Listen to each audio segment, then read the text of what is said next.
All right, another above average hurricane season is in the forecast for 2025. I know we all don't want to think about this, but it's coming, right? Colorado State University releasing its hurricane outlook today. So meteorologist Robert Speta is breaking down the numbers for us tonight. And Robert is at the National Tropical Weather Conference in Texas.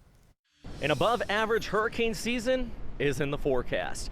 I'm in South Padre Island, Texas for the National Tropical Weather Conference, where the numbers from Colorado State University have been announced for the 2025 hurricane season. And I got to talk to Dr. Klotzbach, who's in charge of putting out those numbers, about why he's expecting an above average hurricane season. Yeah, we are forecasting an above normal hurricane season in 2025, a total of 17 named storms, that's tropical storms and hurricanes.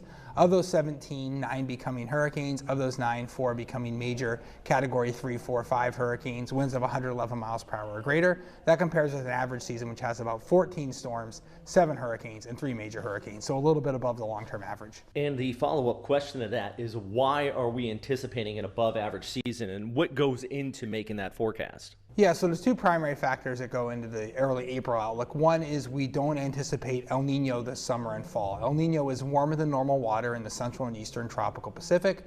When El Nino occurs, it tends to increase winds high up in the atmosphere that tear apart hurricanes in the Atlantic.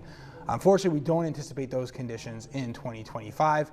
Also, the Atlantic, while not being nearly as warm as it was last year at this time, is still running somewhat above normal. And so when the waters in the Atlantic are warm, that provides more fuel for storms. So obviously, it's April. There's a lot that can change before the season really ramps up by about the early to middle part of August. But at least at this point, those conditions would tend to lead towards a busier season.